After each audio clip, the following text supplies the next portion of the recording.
মা খাদিজা দুনিয়া থেকে বিদায় নিলেন। নবী লক্ষ্য করে দেখে খাদিজার পেট থেকে 4টা সন্তান হয়েছে, 4টাই হলো মেয়ে সন্তান। জীবিত আছে 4 জন, তারা 4 জনই মেয়ে। 4 জনই কি? একটা মেয়ের নাম হলো জয়নাব, একটা মেয়ের নাম হলো কুলসুমা, একটা মেয়ের নাম হলো রোকেয়া, আর একটা মেয়ের নাম হলো সকলেই আমরা জানি খাতুনে জান্নাত ফাতেমাতুজ জোহরা। এই 4টা মেয়ে রাসূল দেখতেছেন, 4টা মেয়েই কাঁদতেছে, 4টা মেয়েই কাঁদতেছে। এখন মা যদি মারা যায় মেয়েরা কাঁদবে না? ছেলেরা কাঁদে। যদি বিয়ে করে বউ এমন কিছু মায়ের বিরুদ্ধে কইছে, অনেক সময় ছেলে কয় বুড়ি মরাই ভালো। আবার অনেক ছেলে বউয়ের কথা শুনে মায়ের গায়ে পর্যন্ত হাত তোলে। এরকম ছেলে আছে না নাই? কথা কন। যখন ছেলে বিয়ে করে নাই ওই সময় ছেলের কাছে মায়ের মতন আপন কেউ নাই। ও মাঝে মধ্যে গান গায়, মায়ের মতন আপন কেউ নাই রে দুনিয়ায়, মা জননী নাই রে যাহার, এই দুনিয়ায় তাহার কেহ নাই, মায়ের মতন আপন কেহ নাই রে দুনিয়ায়। আর যখন বিয়ে করে বউ এমন কিছু কান মন্ত্র দেয়, তখন বলে বইয়ের মতন আপন কেহ নাই রে দুনিয়া। আমার 18 সালে বাবা মারা গেছে, আর 23 সালে ডিসেম্বরের 25 তারিখে আমার মা মারা গেছে। আসলে দাঁত থাকতে মানুষ দাঁতের মূল্য দেয় না, চোখ থাকিতে মানুষ চোখের গুরুত্ব বোঝে না। বাপ মা যতদিন জীবিত থাকে সন্তান বুঝবার পারে না। যখনই বাপ মা দুনিয়া থেকে বিদায় নেয় তখনই বোঝে বাপ মার মতন আপন এই পৃথিবীতে আর কেউ নাই। তোরা বুঝতেছ না বাজান? বইয়ের বুদ্ধি শুনে মাকে কষ্ট দিচ্ছা।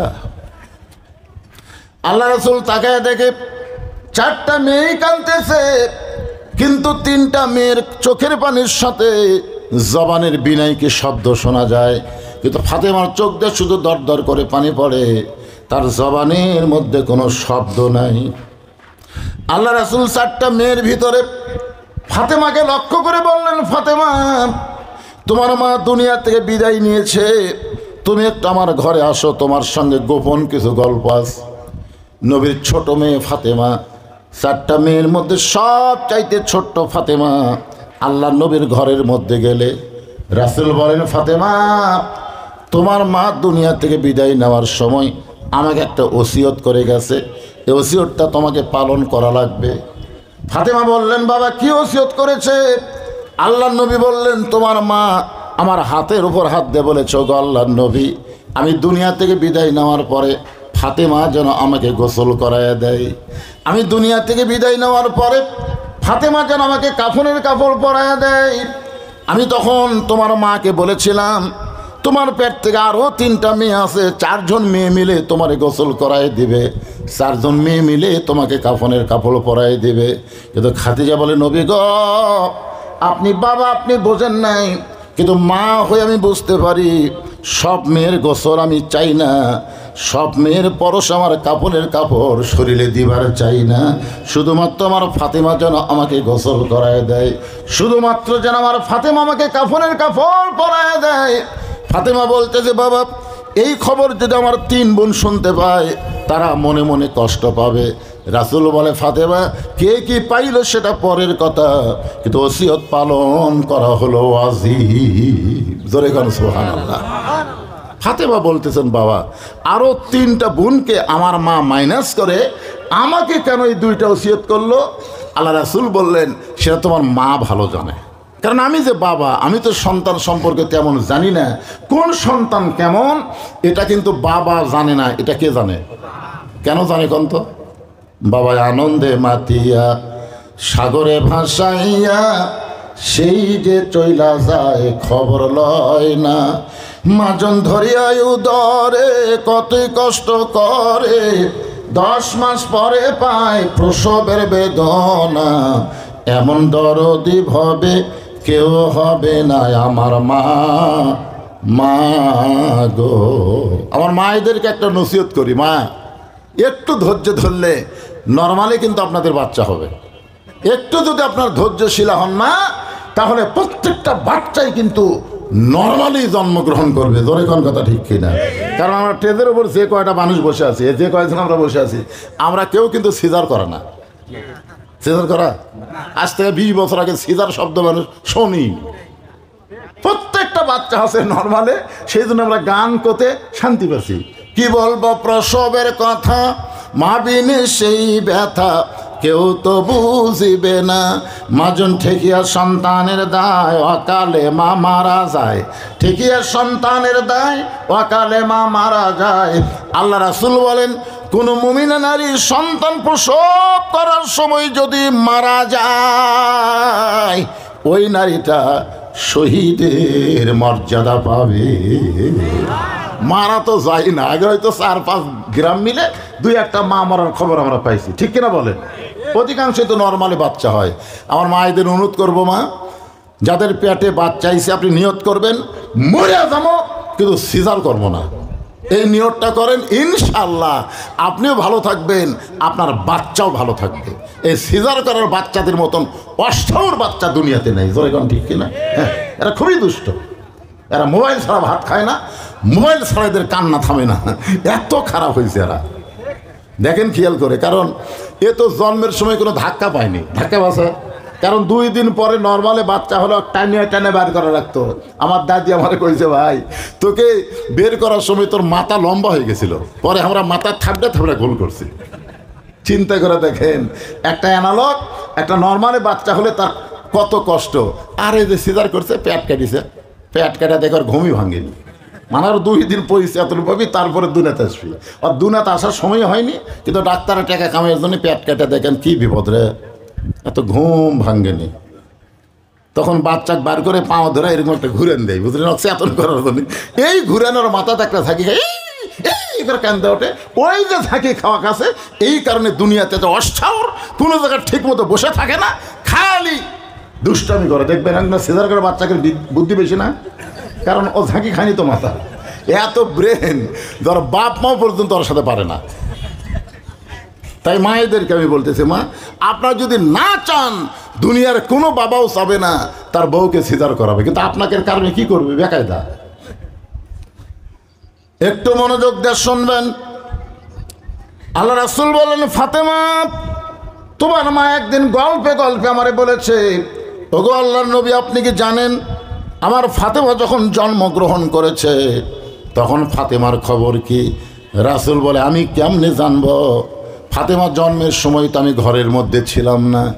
খাদিজা বলতেছে, আল্লাহর শপথ করে বলতেছি, আমার ফাতেমা যখন জন্ম নিল আমি মা বুঝতেই পারি নাই, প্রসবের কোনো ব্যথাও বুঝতে পারি নাই।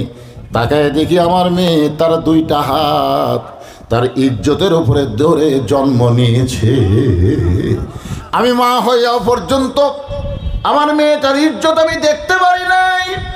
যখনই ফাতেমা ছোট্টবেলায় পেশাব করত, পায়খানা করত, ওগো আল্লাহর নবী আমি তারে পরিষ্কার করতাম, কিন্তু একটাবারও তার ইজ্জতের দিকে আমি তাকায় দেখতে পারি নাই। যে মেয়েটা মায়ের কাছে নিজের ইজ্জতকে গোপন করলো, এই মেয়ে দুনিয়ার সাধারণ কোনো মেয়ে নয়। এই মেয়েটা যদি আমাকে গোসল করায় দেয়, এই মেয়েটা যদি আমার কাফনের কাপড় পরায় দেয়, জান্নাতে যাওয়া আমার জন্য সহজ হয়ে যাবে। তোমার মা তোমার ব্যাপারে আমাকে ওসিয়ত করেছে মা, আর ওসিয়ত পালন করা হলো ওয়াজিব। তাহলে চিন্তা করে দেখেন, মা খাদিজা এই দুনিয়াতে নারীদের ভিতরে 1 নম্বর জান্নাতি। রাসূল বলেছেন পুরুষের 10 জন জান্নাতিকে আল্লাহ সার্টিফিকেট দিয়েছেন, নারীদেরও 10 জনকে আল্লাহ জান্নাতে সার্টিফিকেট দিয়েছেন। পুরুষের 1 নম্বর হলো আবু বকর, আর নারীদের মধ্যে 1 নম্বর হলো খাদিজাতুল কুবরা। চিন্তা করে দেখেন, সেই খাদিজা যদি ওসিয়ত করে তাহলে আপনারা যে গোরস্থানে যাবেন, যাবেন না? আরে বাজিতপুর কয়েকটা গ্রামের গোরস্থান, মারিয়া, ফুলবতী, জালসুকা, আপনার যে কবরে যাবেন আপনাদের কিছু ওসিয়ত করা দরকার। তার মধ্যে 1 নম্বর ওসিয়ত হলো আপনারা এখন থেকে নিয়ত করবেন কোনো বেনামাজি যেন কবর খুঁড়তে না পারে। যারা মরবেন এখন থেকে আপনারা একটা জোট গঠন করে এরকম নামাজিদেরকে কবর খননের দায়িত্ব দিবেন, যে কোনো বেনামাজি যেন কবরের পাশে না আসে। কারণ বেনামাজি যারা এরা মুসলমান না, এরা হলো কাফের। বাইনাল আবদি ওয়াল কুফরি তরকুস সালাত, বান্দার কাফের মধ্যে পৃথক করা জিনিসটার নামই হলো নামাজ। যে ব্যক্তি নামাজ পড়ে সে আল্লাহর বান্দা, আর যে নামাজ পড়ে না সে ডাইরেক্ট কাফের। জোরেখান কি কাফের?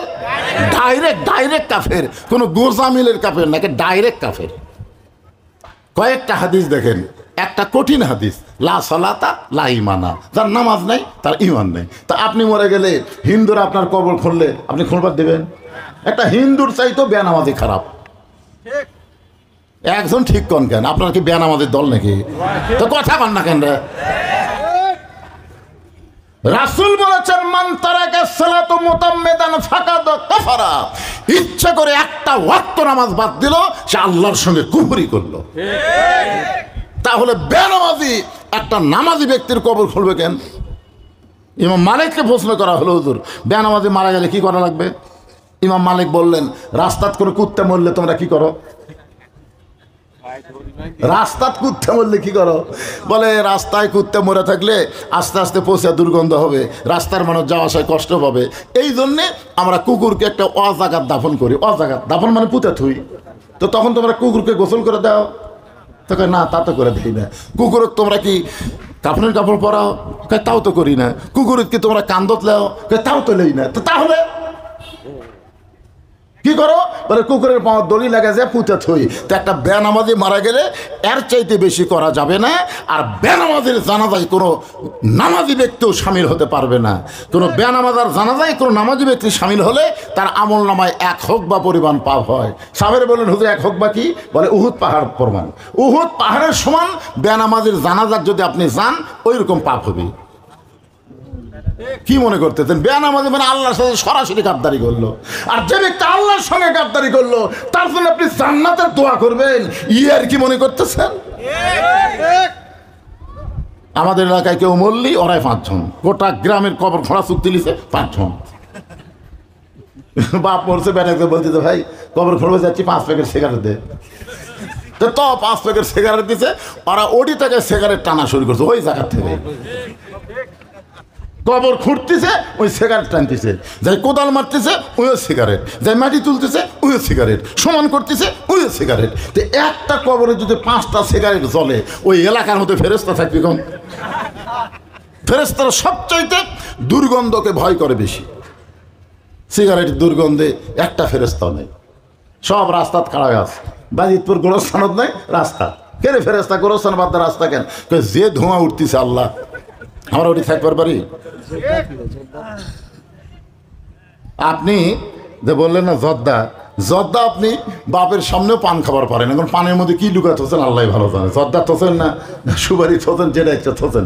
আপনি যদি একটা পান মসজিদের মধ্যে খান কেউ ধরবে? কিন্তু একটা সিগারেট ধরান তো দেখি, কত বড় মরদ। কার সাথে কি দেয়? সিগারেটের সাথে ধোঁয়া এবং আগুন। হিন্দুরা মরে গেলে মুখত আগুন দেয়, আর মুসলমানের বাচ্চারা যখন সিগারেট খায় তখন জীবিত মানুষের মুখত আগুন জ্বলতেছে। জোরে কোন ঠিক কিনা? আপনি বলেন তো, এইরকম একটা মানুষ সিগারেট ধরাচ্ছে আমার এলাকার, আমি দৌড়ে গিয়ে বলছি কে ভাই বিসমিল্লাহ কও, মানে কেবল সিগারেট মুগুল্লা আগুন ঠোকা মারবি, আমি বলছি বিসমিল্লাহ কও ভাই। তোকে না হুজুর, সিগারেট ধরার সময় বিসমিল্লাহ বলা জায়েজ নাই। তো যেটা খাওয়ার সময় বিসমিল্লাহ বলাই জায়েজ নাই, সেটা কি খাওয়া জায়েজ? এক কথা বলেন জায়েজ? মনে কষ্ট নেন না, বলতেছি যে সমৃদ্ধ গোরস্থান এটা আল্লাহর নবী নিজেই করে গেছে। জোরে কোন সুবহানাল্লাহ। নবী নিজের হাতে জান্নাতুল বাকি তৈরি করছেন। সকলে মিলে আমরা এক জায়গায় থাকবো, ভালোভাবে থাকবো, দুনিয়াতে যা করছি মরার পরে আল্লাহ যেন আমাদের সবাইকে জান্নাত দেয়, এরকম সিস্টেম দুনিয়ার থেকে চালু করার দরকার আছে না নাই? কি মন খারাপ করতেছেন? বেনামাজির নামাজে হবে, অসুবিধা কি? বেনামাজি হবে। আল্লাহর বান্দার একটু মনোযোগ দিয়ে শুনবেন। আপনি এখন দুনিয়াতে সেই বাড়িতে থাকতে পারবেন না, সেই বাড়ি তৈরি করতেছেন 1 কোটি টাকা দিয়ে, 2 কোটি টাকা দিয়ে বাড়ি তৈরি করতেছেন। আপনি বলেন সেই বাড়িতে আপনি কয়দিন থাকবেন? অথচ অন্ধকার কবরে আপনাকে 50,000 বছর থাকতে হবে। দুনিয়ার বাড়ি তৈরি করতে গেলে আপনি যেমন ভালো মিস্ত্রি খোঁজেন, কোন মিস্ত্রি এলাকার মধ্যে ভালো, বলে বনপাড় অমুক মিস্ত্রি ভালো, তাহলে আপনি 3 তলার ভিত দিবেন, ভালো একটা মিস্ত্রি আপনি খুঁজতেছেন, যেই কবরে 50,000 বছর থাকবেন, সেই কবর খোঁড়ার জন্য ভালো মিস্ত্রির দরকার আছে না না? জোরে করে আছে না নাই? মনে কষ্ট নিয়ে আমাদেরকে যখন যাইতে হবে, কিভাবে যাব আমরা এইটা বোঝানোর জন্য বলতেছি। ওগো আল্লাহর বান্দারা, রাসূল বললেন, ফাতেমা তোমার মাকে তুমি গোসল করায় দাও। এখন ফাতেমা তার মাকে গোসল করায় দিল। মাকে যখন গোসল হয়ে গেল, ফাতেমা নবীর কাছে এসে বলতেছে, বাবা এখন মাকে কাফনের কাপড় পরাতে চাই। যেই বলছে কাফনের কাপড় পরাতে চাই, সঙ্গে সঙ্গে নবী আমার ওই জুব্বাটা, যেই জুব্বাটা গারে হীরার মধ্যে পরা অবস্থায় আল্লাহ কোরআনের 5টা আয়াত নাজিল করেছিল, যেই জুব্বা পরা অবস্থায় ফেরেশতা জিবরাইল আল্লাহ নবীর সঙ্গে কোলাকুলি করেছে, ওই জুব্বাটা নবী বের করে ফাতেমার হাতে দিলেন। ফাতেমা জুব্বা নিয়ে ছোট বাচ্চার মতন কান্না শুরু করে দিলেন। রাসূল বলে, ফাতেমা কান্দার কারণ কি? ফাতেমা বলে, বাবা আমি মায়ের মুখে শুনেছি, আমার মা সবচাইতে ধনবতী রমণী ছিলেন, আর আপনি সবচাইতে গরিব ছিলেন। আমি মায়ের মুখে শুনেছি। ফাতেমা তুমি জানো তোমার বাবার সঙ্গে যখন আমার বিয়ে হয়েছে এই ঘটনা তুমি জানো? ফাতেমা বলতেছে, মা বাবার সঙ্গে আপনার যখন বিয়ে হয়েছে তখন আমি কত বড় ছিলাম? তো খাদিজা কয়, তোমার তো জন্মই হয়নি, তো জন্ম না হলে আমি জানবো কেমনে? মানে ঘটনাটা এত গুরুত্বপূর্ণ, যেরকম কোরআনে একটা ঘটনা আল্লাহ গুরুত্ব বেশি দিয়ে বলেছেন, আলাম তারা কাইফা ফাআলা রাব্বুকা বিআসহাবিল ফিল। ওগো নবী আপনি কি হস্তি বাহিনীকে দেখেছেন? আল্লাহ রাসূল বলে, আল্লাহ হস্তি বাহিনী যখন কাবা ঘর ধ্বংস করতে আইছিল তখন আমি কোথায় ছিলাম? আল্লাহ বলে, তখন আপনার জন্মই হয়নি। তো নবী যদি জন্মগ্রহণ না করে তাহলে হস্তি বাহিনীকে কেমনে দেখবে? অথচ আল্লাহ বলেছেন, আলাম তারা কাইফা ফাআলা রাব্বুকা বিআসহাবিল ফিল। মানে হস্তি বাহিনীর ঘটনাটা আল্লাহর কাছে এতই গুরুত্বপূর্ণ। প্রধান অতিথির আগমন, আমার আব্দুল আজিজ ভাইয়ের আগমন, শহীদ জিয়ার সৈনিকের আগমন, লিল্লাহে তাকবীর। আমি প্রায় মাহফিলে এই বিএনপি নেতাদেরকে বলি শহীদ জিয়ার সৈনিক। মানে শহীদ জিয়ার সৈনিক হয়ে যদি ইনশাল্লাহ নিয়ত করে বাংলাদেশের খেদমত করার, তাহলে ইসলামী দলের সাথে তাদের কোনো বিরুদ্ধচারণ হবে না। কারণ শহীদ জিয়া নাস্তিকতাকে কবর দিয়া আল্লাহর প্রতি অবিচল আস্থা এবং বিশ্বাস রেখে বিসমিল্লাহ বলে কাম শুরু করেছে। কথা ঠিক। শহীদ জিয়ার যা জীবনে আমি জানি, আমার বগুড়া জেলার বাড়ি, তো আমার বাড়িতে গেছি, সব কিছু দেখছি। একেবারে আল্লাহর একটা পোক্ত ওলি ছিলেন। আমাদের হুজুর ছিলেন আল্লামা নজিবুল্লাহ রহমতুল্লাহ। ওনাকে একবার প্রশ্ন করছিলাম যে হুজুর শহীদ জিয়া সম্পর্কে আপনার মন্তব্য কি? উনি এক কথায় বললেন, হযরত ওমর ফারুকের সেম টম। জোরে কোন সুবহানাল্লাহ। মক্কাতে যারা গেছেন আরাফার ময়দানে, ওখানে আরাফার ময়দানে গেলেই দেখবেন শহীদ জিয়া কত বড় আল্লাহর ওলি। খালি ওখানে যাইই দেখবেন যে নিমের গাছগুলো লাগাতে আইছে, ওই গাছের বাতাস মনে হয় জান্নাত থেকে বইতেছে। জোরে কোন সুবহানাল্লাহ। গাছের গোড়ায় লেখা আছে জিয়া টিরি, মানে জিয়া গাছ। তো বিএনপি সৈনিকেরা যদি শহীদ জিয়ার সৈনিক হয়, ইনশাল্লাহ আমাদের সাথে কোনোদিন দলাদলি হবে না, মতভেদ হবে না। কিন্তু মাঝখান থেকে কিছু একটা আউলা ধাউলা বাড়াচ্ছে। আমি একটু তাদের ব্যাপারে কথা বলছি। পরশুদিন আমার ওপর তো ওরা অ্যাটাক করবে। আমি চাপাইয়ের মধ্যে যাই, হারুন একটা হারুন বাড়াচ্ছে, এই হারুন আবার বলতেছে আমরা নাকি ধর্ম নিয়ে ব্যবসা করতেছি।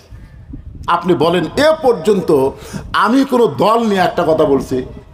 আমার ওয়াজই হচ্ছে ভাই গোরস্থানের মাহফিল, আর এই জায়গাতে আওয়ামী লীগ, বিএনপি, জাতীয় পার্টি, জামাত নাই। ইমান নিয়ে মরে আমরা একই গোরস্থানে থাকতে চাই। জোরে কোন কথা ঠিক কি না?